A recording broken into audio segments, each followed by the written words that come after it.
Bienvenue dans cette nouvelle édition du Non-Stop Info. Au sommaire, le Tchad, nouvelle étape dans la tournée du président tunisien Monsef Marzouki. Une visite historique entre les deux pays aux orientations économiques. Une centaine d'hommes d'affaires accompagnent le dirigeant tunisien. Un an après la mise en place de l'agenda 2063 par l'Union africaine, quelles sont les premières conclusions tirées par les États membres? Avec 60% des terres arables inexploitées sur le continent, l'agriculture reste une priorité.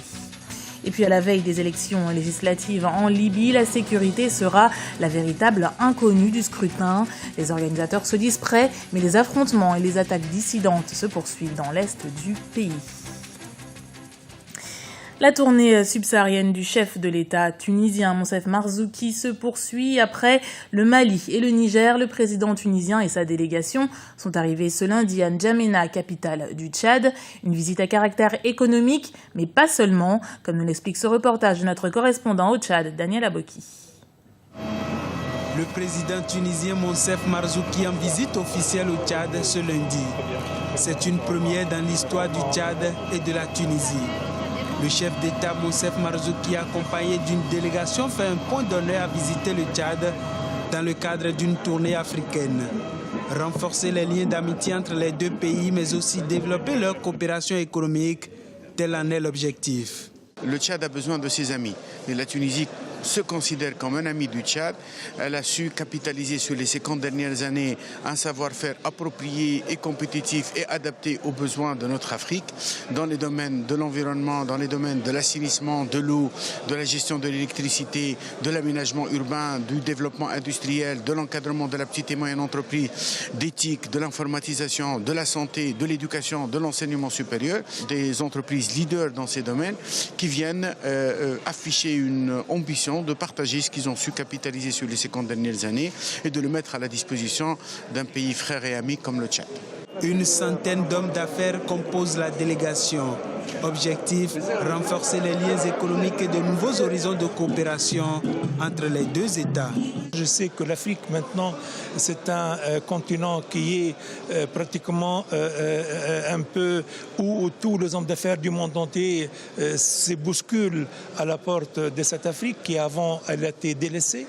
Donc nous, les Tunisiens, nous sommes venus maintenant pour rechercher avec nos homologues tchadiens quel est le moyen le plus fiable pour un peu rehausser les échanges entre la Tunisie et le Tchad. Le Tchad et la Tunisie partagent les mêmes langues officielles, le français et l'arabe. Les opérateurs économiques de ces deux pays participeront dès cet après-midi à un forum économique. Cette rencontre leur permettra d'étudier les opportunités économiques à exploiter de part et d'autre pour le renforcement de leur coopération. L'agriculture est le secteur que les puissances africaines ont placé au centre de leurs priorités. Le secteur agricole s'impose comme l'un des thèmes les plus fédérateurs au sein de l'Union africaine depuis plusieurs années. Un exemple concret, l'agenda 2063 mis en place en 2013. Notre correspondant en Guinée équatoriale, Serge Kofi, revient sur les défis fixés. Voici son reportage. Mettre en place une révolution agricole sur le continent africain afin d'accompagner la croissance. C'est l'une des priorités au cœur de l'agenda 2063, le plan d'action pour la construction d'une Afrique prospère et unie de l'Union africaine. Selon les experts, le continent africain possède 60% des terres arables non utilisées. Un paradoxe qui s'illustre par l'insécurité alimentaire qui guette en permanence les pays du continent. 2014, l'année de l'agriculture, est une occasion de réfléchir sur les moyens d'initier une révolution agricole et industrielle en Afrique. L'Afrique est à la traîne en ce qui concerne les moyens de production agricoles manufacturés que par exemple la Thaïlande. Les pays africains doivent encore faire des progrès importants pour ajouter de la valeur à leurs produits agricoles primaires ou pour se mettre en conformité avec les normes internationales. L'ensemble des pays africains représente moins de 10% de la valeur ajoutée des produits agricoles au niveau mondial.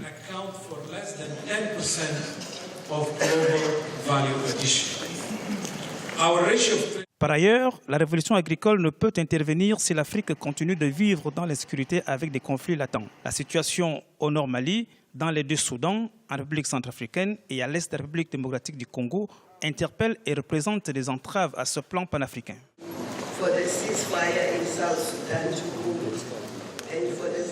Il faut continuer de travailler sans relâche pour que le cessez-le-feu au Sud-Soudan soit maintenu, que la violence en RCA s'arrête. Il faut demander à toutes les parties de créer les conditions favorables à la paix, à la réconciliation et au développement pour que les Africains puissent faire le deuil et enterrer leurs morts, qu'ils puissent reconstruire leur vie, qu'ils puissent labourer leurs champs et soigner les blessures de leur communauté.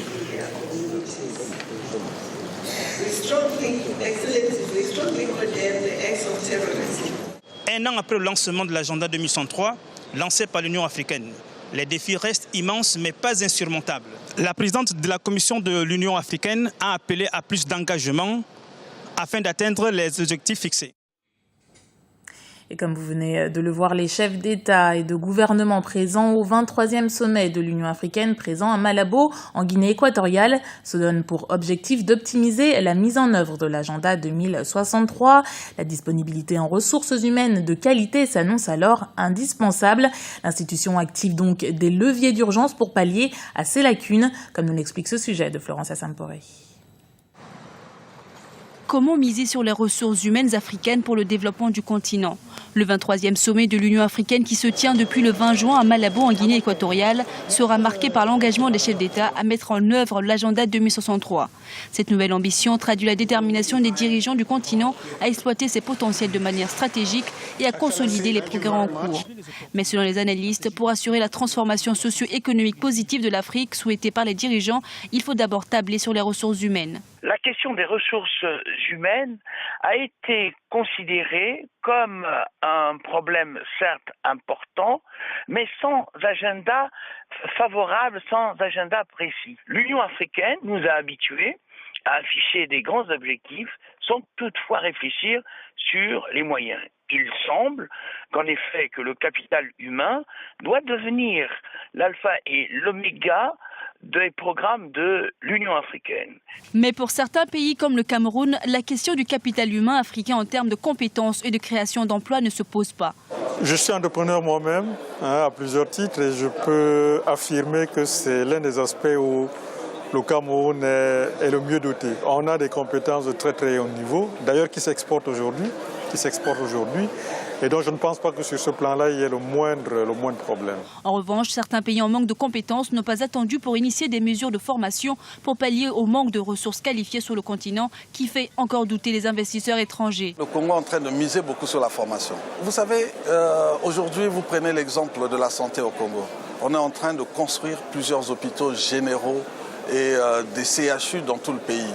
Mais quand vous regardez le nombre de médecins qu'il y a, ils sont insuffisants pour pouvoir gérer tous ces CHU. C'est pourquoi on a besoin de la compétence. Le sommet doit s'achever le 27 juin prochain à Malabo en Guinée équatoriale. Encore 4 jours pour les chefs d'État et de gouvernements africains pour se pencher sur les thèmes centraux au sommet de l'Union africaine, c'est-à-dire l'agriculture, la sécurité alimentaire et la sécurité globale du continent, mais également anticiper sur la prochaine échéance qui est l'agenda 2063 pour le développement économique de l'Afrique. Et on termine ce journal avec la Coupe du Monde de football au Brésil et une autre défaite pour le Cameroun qui s'est incliné face au Brésil 4-1. Les Lions indomptables finissent donc derniers de leur groupe A avec 0 points. Un match qui aura permis aux Brésiliens de refaire le plein de confiance à domicile avec un doublé de Neymar. Et puis dans le groupe C, tous les regards se tournent désormais vers ce groupe où les éléphants pourraient écrire une page de leur histoire. Ce mardi, en accédant en 8e de finale, la Côte d'Ivoire affronte la Grèce à partir de 20h GMT. Une victoire suffirait à accéder à ce stade encore jamais atteint pour une sélection ivoirienne.